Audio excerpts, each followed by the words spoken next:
So,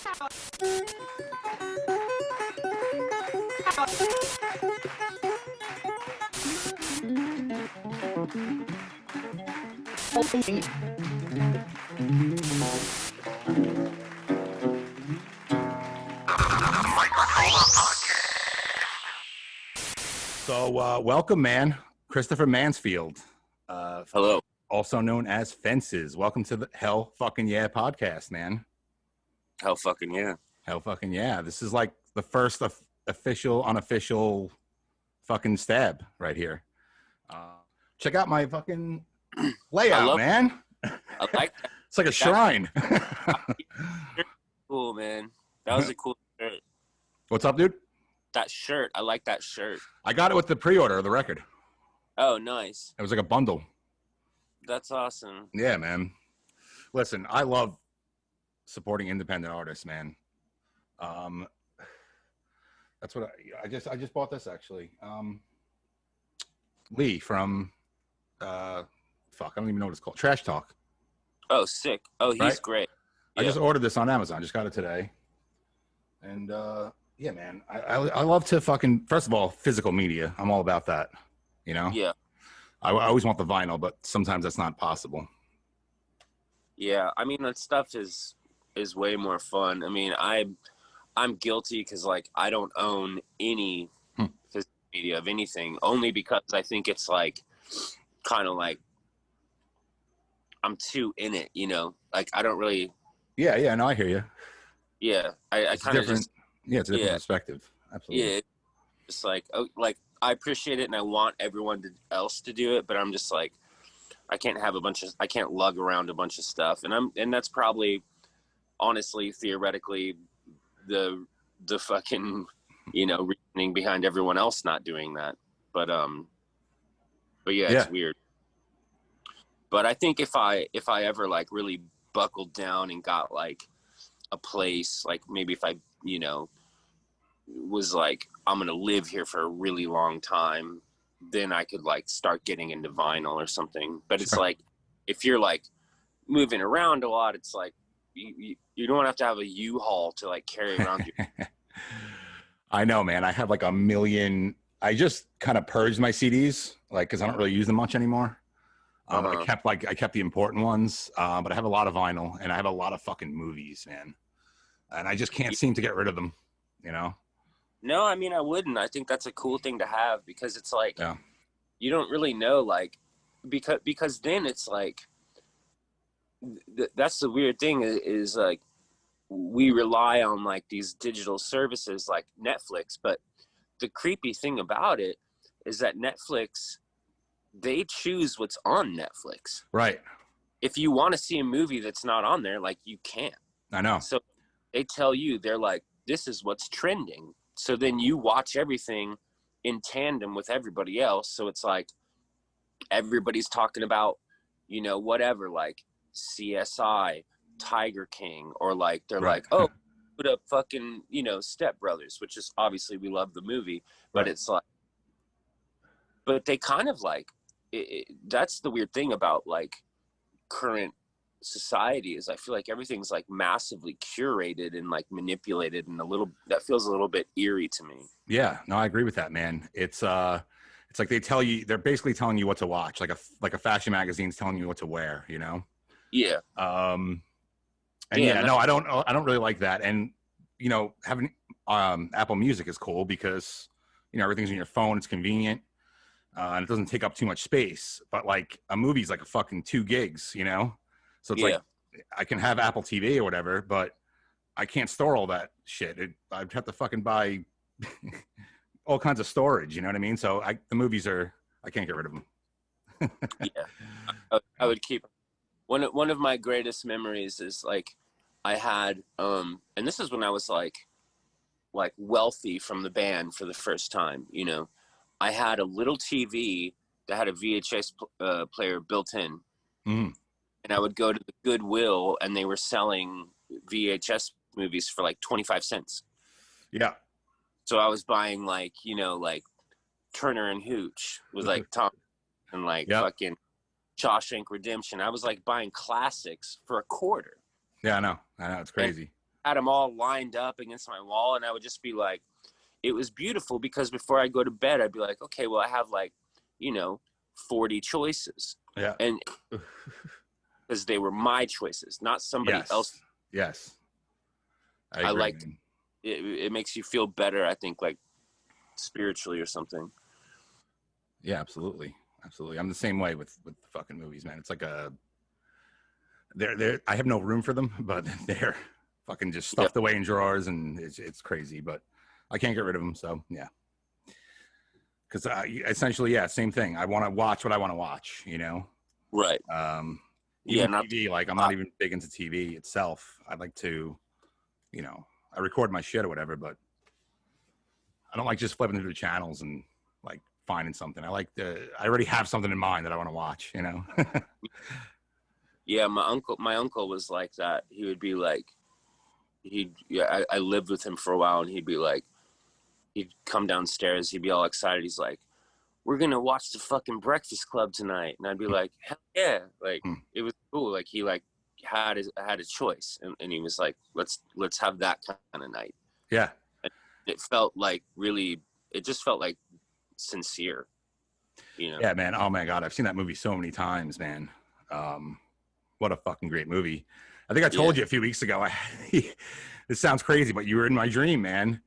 We were sitting on my couch, and we were just chatting on the couch, and you had like some of your face tattoos are missing though, and you're like, yeah, I'm getting them lasered off, and I don't even remember like the whole you can't really remember an entire dream, Yeah.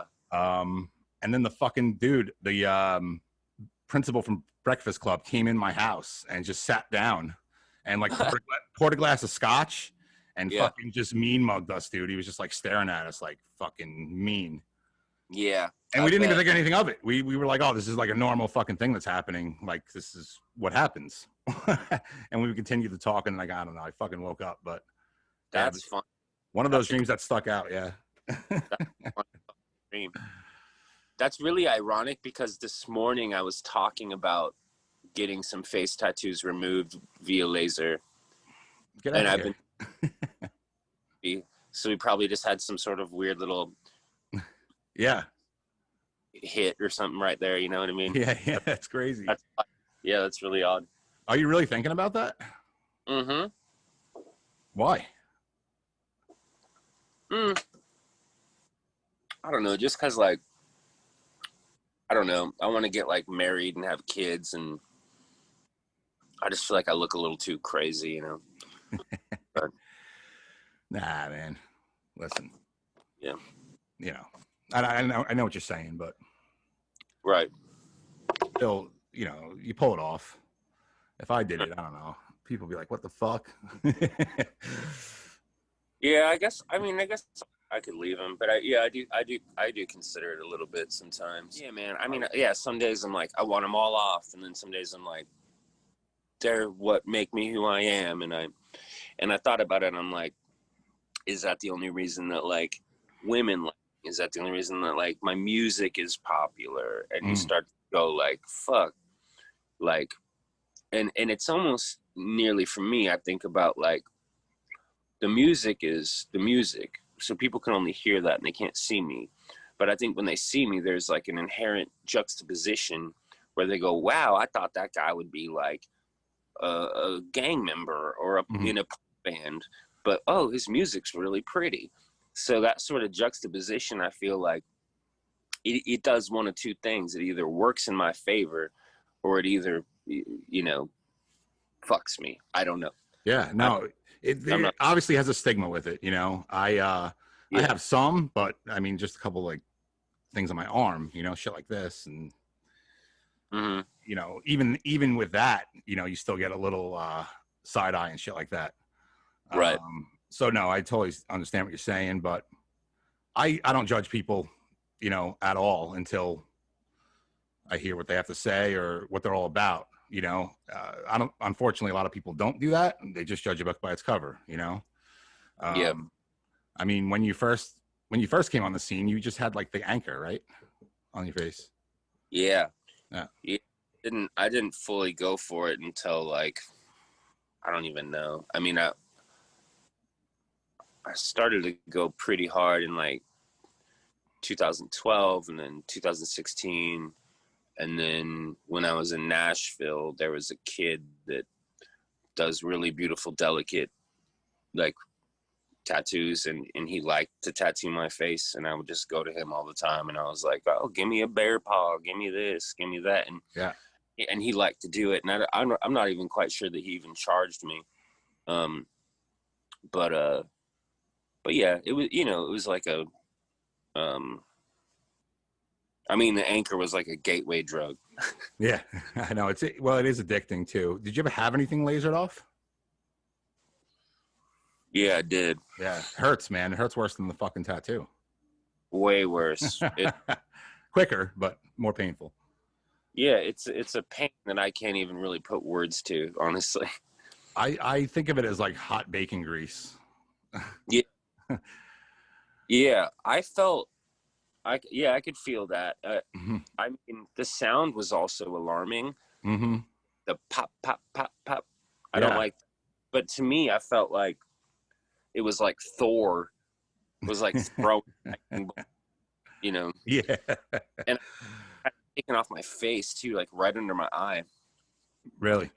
So they had to give me like those weird like sun tanning goggles. Yes. So I'm just like blind, and like I had like a bib on my face, and they're just like zapping me, and it was honestly a little bit traumatic. Yeah, well, we don't have to get into it, but was it multiple sessions or just I just did one. And it came off in one shot? Yeah, because it was just a stick and poke, so it was like real weak, Okay. and then I just got it covered with something else.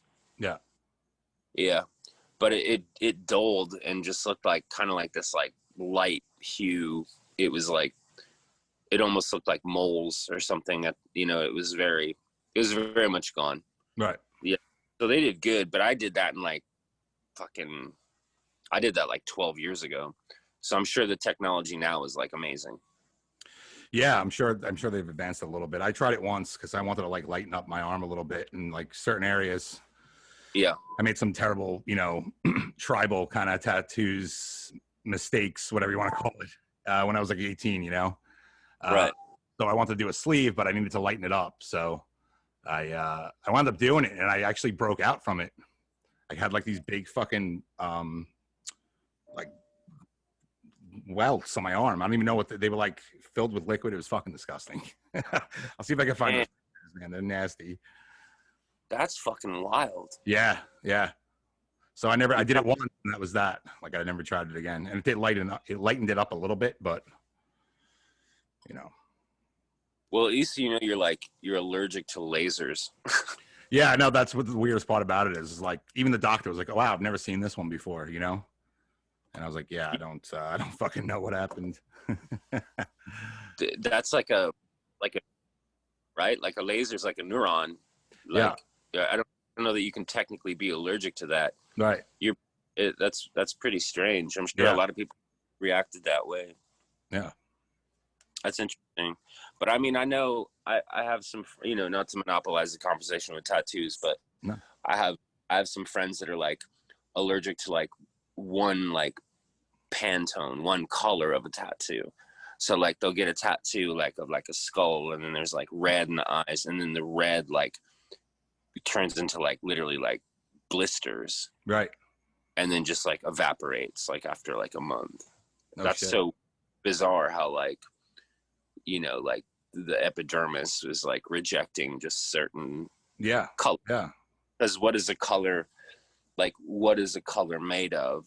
I guess it's like what makes a green ink different from a red ink, like as far as like a real delicate molecular structure, how can that hit you and then fuck you up? It's a very odd thing, because you would assume that if you were allergic to a red, that you would just be allergic to tattoos altogether. Right. You know what I'm saying? Right. Yeah, absolutely. Yeah. Pretty weird. I must have emailed that place like 50 times. I'm actually going to pull up that email. Like, where's my fucking record? It came out yesterday. Why isn't it at my house? And they were like, pretty much, we're not Amazon Prime. So, you're going to have to wait, Yeah, and I know people are very used to things coming very quickly now. So it's Yeah. hard if you're not Jeff Bezos. Yeah. Yeah. No, I understand that. But listen, yeah, Failure Sculptures. That's the new one. When did that come out? It came out like last year, right? I think so. Yeah, Yeah. around maybe year and a half almost or something. Yeah.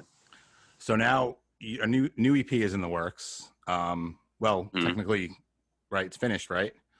Yeah, it's Um, done. Really done. it's does it have a title? Yeah, King Dreary. King Dreary. That's awesome. One word or two words? I put it space. Space. Cover work yet? Yeah.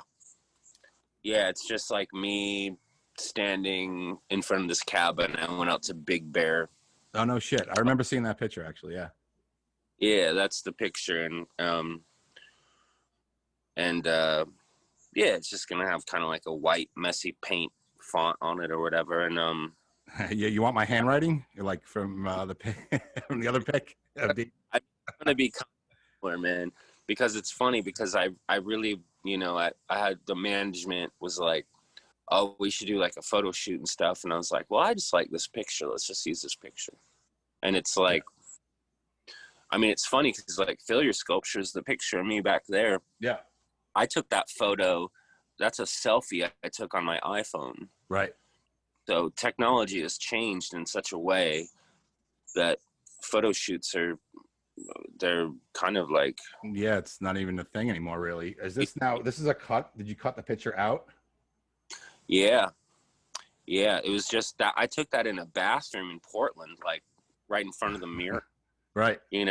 So it's weird. So it's like, and people are like, wow, that's a great cover. So it's like the new cover will be like, hey man, it's like we're doing artwork with the same devices that we make phone calls. It's pretty trippy. I know, man. I mean, you can make a whole fucking movie on your phone if you wanted to now. It's Oh insane yeah. what you can do on your phone, Yeah.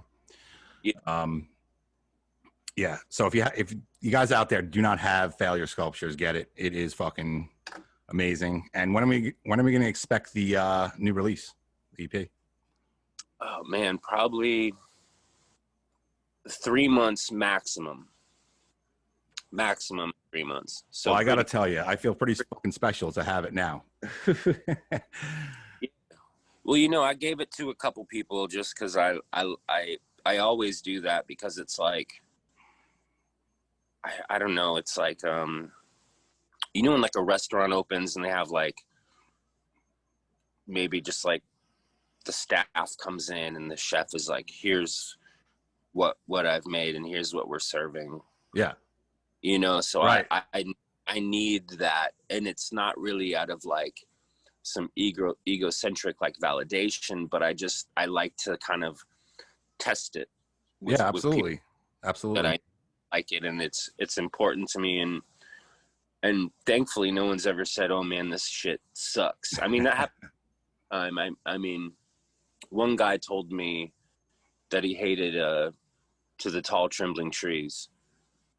He was like, this is the worst thing you've ever done. And I was just like, I was upset for a long time. Yeah. But I disagree with him, but you know. So yeah, let me ask you this then. Let's say you get like 10,000 positive reviews and one negative review on a CD. Does that one stick with you more than the 10,000? Yeah, 100%. 100%. Yeah, I mean, I've been doing this music for like basically professionally for like a decade, and I can recite negative shit that I've read on YouTube. That's how much I remember it. Yeah. It really sticks with you, because I think that artists are like, we want validation so much, so that when you get like a negative thing, it's like, whoa, it'll fuck you up. Like, I've had like one time I almost like deleted my fucking Instagram because someone said something mean. My entire Instagram, like my entire career, like not that Instagram is a career, but it basically is now. But I almost like took the whole thing down because somebody said something mean about a song I played. And I was like, whoa, I need to cool out. Like you can't do that. But there's a weird psychology behind a belief system, because if you believe good, then you must believe bad if it's from strangers. So I can't say, if someone says, you changed my life, I love it, and then if I say I believe them, then inherently in return I'd have to believe somebody that said like, you fucking suck and I hate you. Yeah. So hard to, it's almost like cherry picking, right? It's like if you read the Bible, you just read the good things, but you don't read like the homophobic things or the things about like, you know, sacrificing people or killing people with stones. You just you know, you want to just choose to read the things about love. Right. And I feel like how I feel about like my fandom or lack thereof, basically. Yeah. No, I mean, that totally makes sense. But listen, no negative fucking comments here, man. Obviously, you know, I mean, look at this. I'm a huge fucking fan. The new EP, man. These are, I gotta say, I can't pick a favorite really, but these songs are really evolved, man. I feel like it's almost a culmination of the debut, Lesser Oceans, and Failure Sculptures, in the way that it has like the roots of the debut and like the layers of Lesser Oceans, like the, you know, the like higher production and the emotion of Failure Sculptures. Do you feel that way at all? Like, do you think it's like a... Yeah. That's a really... No, man, that's weird. I was just like, how the hell did you know that? No, because I'm a fucking fan. I mean, it is exactly that. It just feels like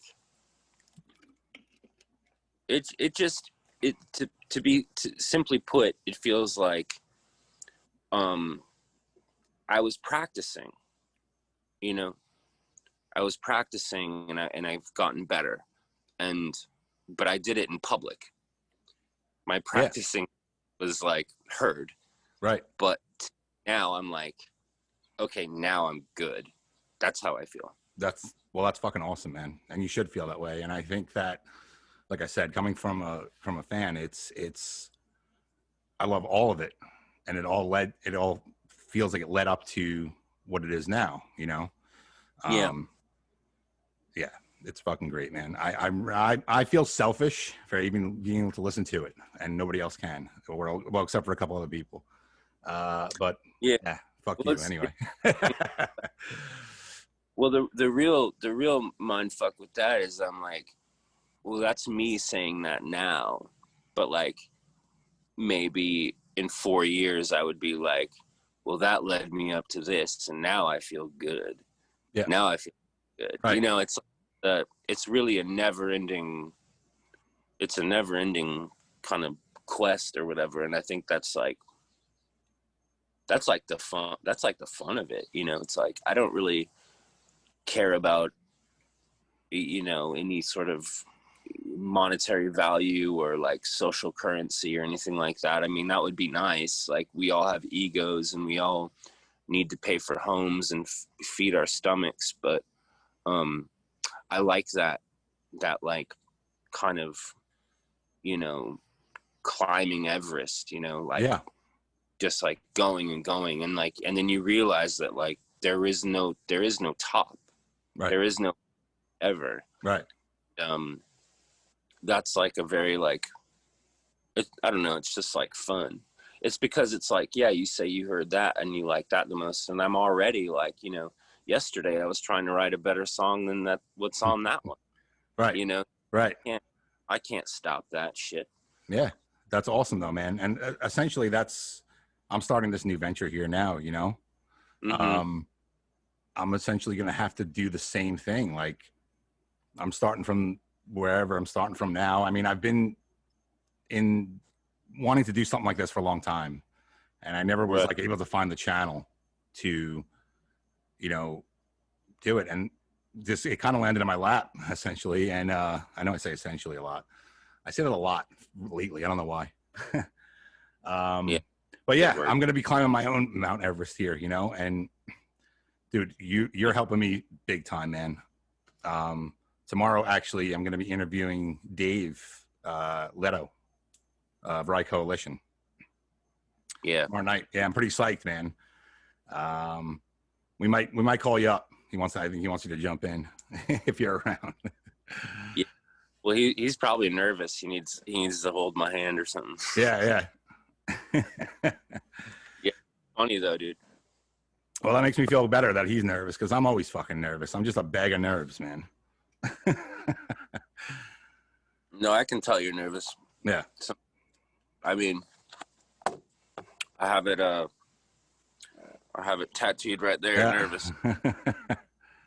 Yeah. I got that tattooed because there's this movie called Our Brother's Keeper. Oh yeah, I know. Yeah, and there's a scene with the old. Well, they're all old, but there's a scene with the one dude, and the cameraman comes up to him, and they're like, "Do you want to talk?" And he's like, "No." They're like, "Why?" Like, "I'm nervous." They're like, "Why are you nervous?" He's like, "I've always been nervous. I was born nervous." Yeah. And then wandered away and like climbed over a fence and hid. Yeah, man, it's funny. A year ago, throw a camera in front of my face and I would run away. Yeah, that's actually, that's, to be honest with you, that's actually why I wanted to do this, like with the camera. I wanted to like face my fear in a way and just be like, you know what, fuck it, let's just do it. I'm not going to be perfect at first, but I'm going to be able to hone in on something and just keep going until I feel like, you know, I've gotten better at it. And I always used to like shy away from things, like, you know, my voice sometimes, like when I listen back to my voice, I'm like, oh my God, that's what my voice sounds. Yeah, it's my fucking voice. There's nothing I can do about it, you know? Yeah, but I mean, big time camera shy guy, but I'm putting the thing right in my fucking face because I'm just ready to take it over, man. Well, I'll tell you two things. I told my fiance's mother, I said, well, I like talking to this guy because he has an accent that's familiar to me, you know. Yeah. I'm from Boston. So I think your voice is not a problem. I think it's a good voice. Number one.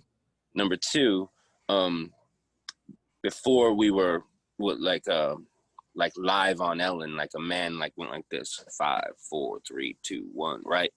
And the thing opened and I literally looked at the exit sign and I almost ran. No shit. Because I was so fucking afraid. But then I just did it. Yeah. Obviously I did it.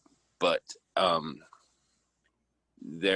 there's a sense of you when you just realize, like, you know, not to get too like weird about it, but like, but what is a camera? Like, what is an audience? Like, I mean, I was nervous at a festival one time, and I remember I was trying to put down like a red Dixie cup, and my hand was shaking, and I was putting it by my drummer because it was like, you know, 20,000 people or something, and my drummer looked at me and he was like, "They're just people, man." And I was like, oh, like, just like me? I'm a person too. Yeah. Like you, like it's weird. It's like, what is a camera? What are people? Like, honestly, who gives a fuck? Right. And I understand anxiety, but once you sort of break it down, there is sort of, you can find confidence in almost making a mockery of it. Like, right. It's like I have like a black thing machinery in front of me and I'm afraid of it. It's like, It's just like a object. Like, why am I scared?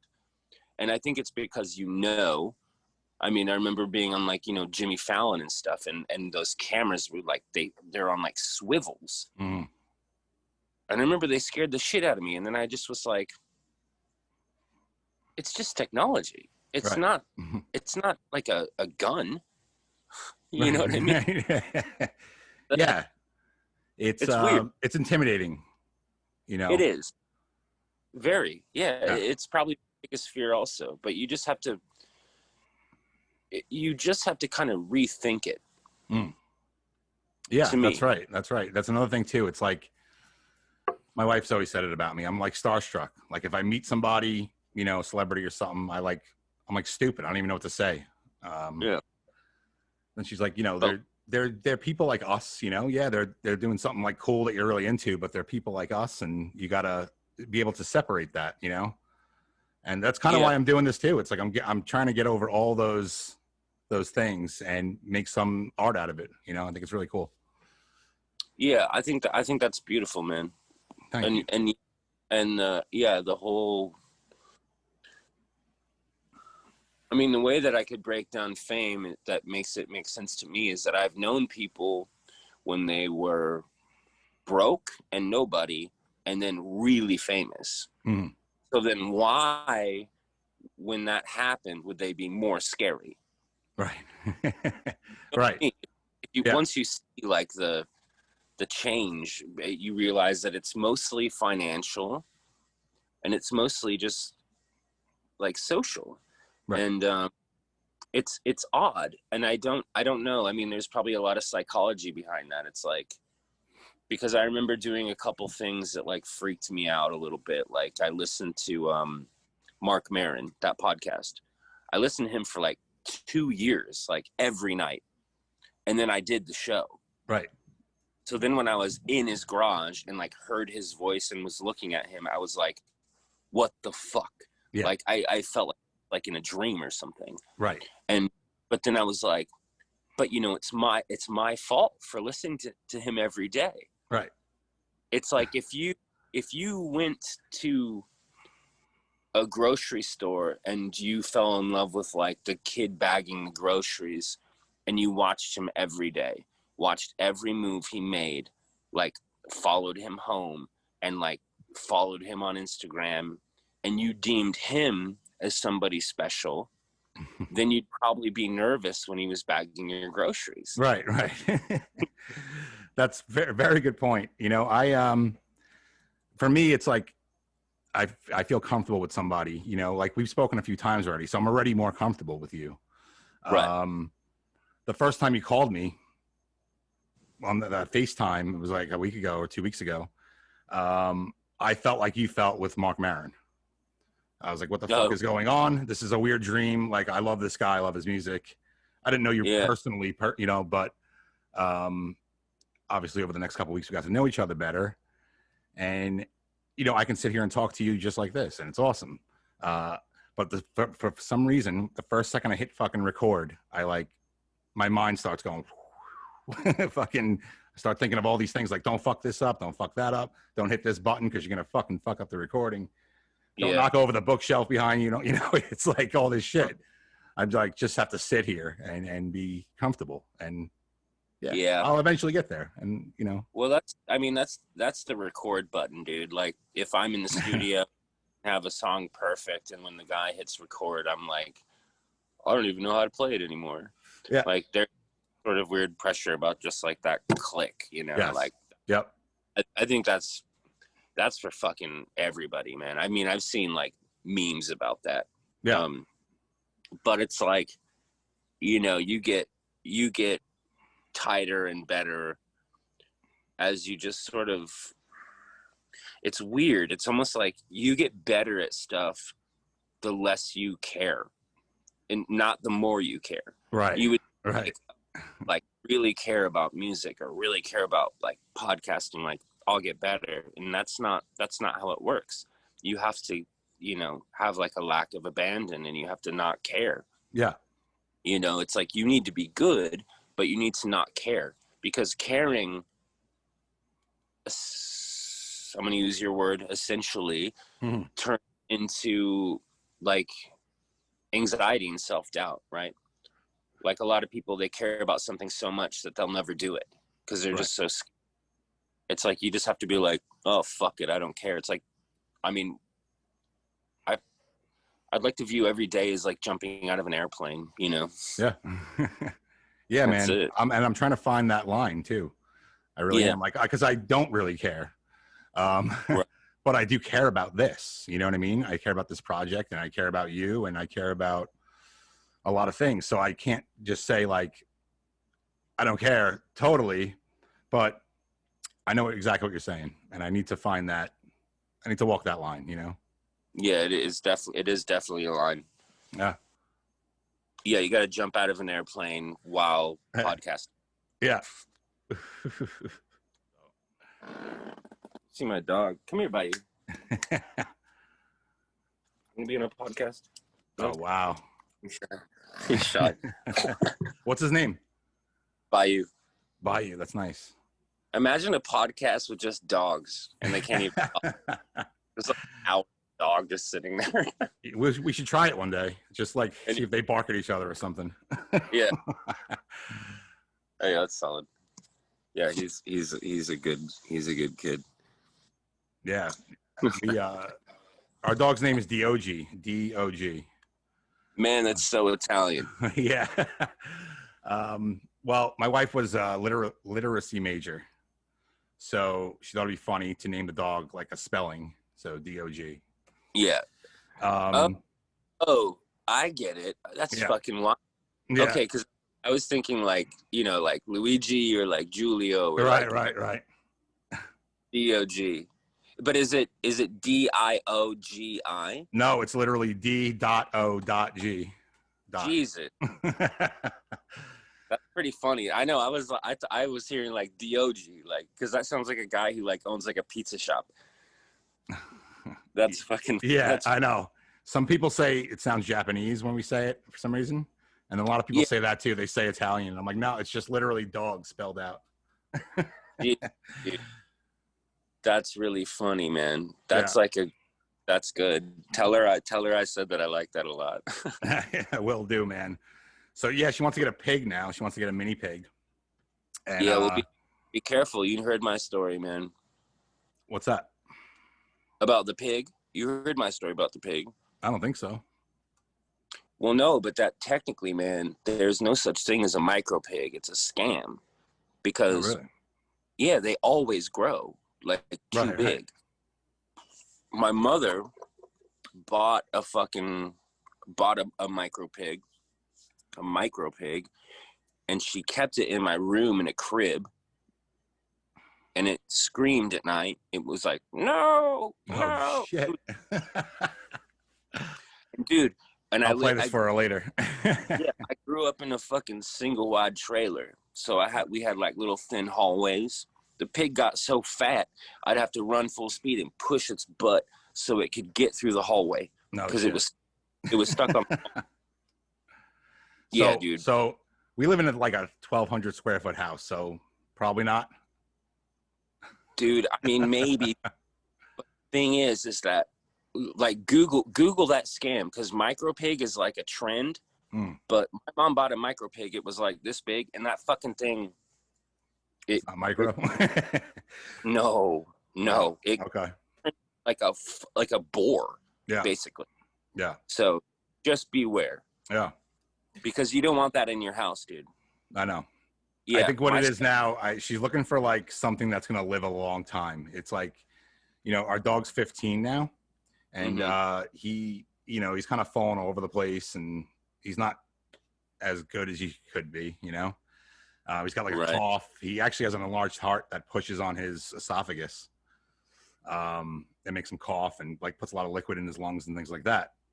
Yeah. So he's just kind of holding on, and we love him so much. She's just like, I want something that lives for like fucking 100 years, so we don't have to watch it die. And I'm like, I don't know. I know pigs live a long time. She's like, yeah, let's get a pig. I mean, either that or get a koi fish or a turtle. Yeah, she loves turtles. She has a fucking turtle tattoo. Like, she loves turtles. Yeah. I forgot her reasoning behind not wanting one. But yeah. Just boring. I was like, let's get a rock. Let's just get a fucking rock, you know? Yeah, just rock and just like, yeah, that's what a fucking turtle would be. Yeah. But careful with the pig, man. I would. Because they don't, those little micro pigs, they don't exist. And if they do, they're like weird inbred, and they're like thousands of dollars. But usually people are just selling you like baby pigs and telling you they're tiny pigs. Next thing you know, like, you have a fucking pig like is big in your house. Yeah. That will bite you and snorts and fucking spits everywhere. And it's okay. It's a just, right. I mean, yeah, just be careful. Yeah. No, that's very good words, man. Thank you. Because you watch videos on fucking YouTube and, you know, oh, look how cute it is. You know, but it's not. Well, that's a phase. They took that video the first day they got it. There's no, the right. Month later would be like oversized pig eating couch. That would be the new video. This is definitely going in the fucking interview. It should. I don't trust him. I don't trust him. It's not that I don't trust the pigs. I just don't trust the people selling the little baby pigs. Yeah. It is really like a snake oil salesman, man. They're fucking, they're giving you some little shit. And I mean, it's almost like my dog. Like the adoption company was like, oh, like he lived with babies. Like he's sweet. He's, you know, he's just lonely. Like, please take him. And then I take him and then he comes to the house and he gives my friend 5 stitches. And I was just like, oh, I don't think he fucking lived with babies at all. Yeah. Because babies would be dead. And also, like, I think he just like was tied to a tree and like hit with a broom for hours. Like, so fucking horrible. Yeah. It is horrible. But like, you know, now he's happy because I go and I buy him string cheese. And I literally made him a steak last night. Like he, like, yeah. My wife cooks for him, man. She cooks chicken for him, and that's what she got. He actually loves sweet potatoes and carrots. Pretty funny. Yeah, dude. I do that too. But I buy these little peas and carrot cans, and I stir it into his food. You got to treat your dog like beautifully, man, because they don't. You know, they're just dogs, man. You gotta you gotta be nice and gentle, and you know. Absolutely, man. Sorry to be tuning on your show. No, dude. Like, this is why I love not doing it live, because I can go in and fucking make this beautiful later, you know? Cool. Okay.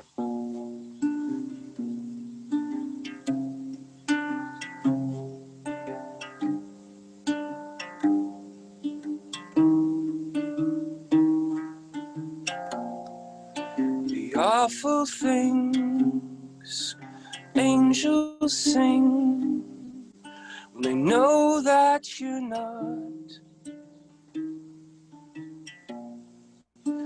one of those, a perfect rose that dies when it's bought. We should have tried harder for our new daughter, but you just ran away. We should have tried harder for our new daughter, but you just ran away. But if we go outside, let's hide behind the never-ending brigade. But if we go outside, let's hide behind the never-ending brigade. My pale king, my wedding ring that I never bought, and all my clothes and books and robes. I'm okay, no I'm not. We should have tried harder. I feel like my father, yeah, the same fucking way. We should have tried harder. I feel like my father, yeah, the same fucking way. But if we go outside, let's hide behind the never-ending brigade. But if we go outside, let's hide behind the never-ending brigade. We'll be okay. Fuck yeah, man. Hell fucking yeah. Thanks, man. So that was Pale King off of the new EP. Yes, sir. King Dreary. Yes, man. That's awesome, it. Man. Fucking awesome. So this is what I'm going to ask everybody at the end of every episode. On a scale from 1 to hell fucking yeah, how much did you enjoy being here today? Man, probably like fucking, I don't know. Yeah, man, like I jumped the gate. I jumped the gates. So hell fucking yeah. Yeah, dude. Awesome, man. Cool. Well, I love you, brother. And I love you too, man. Thank you for everything. Seriously. Oh, you're the most welcome, dude. And my pleasure. All right, Chris. All right, peace. Later. Man. Peace.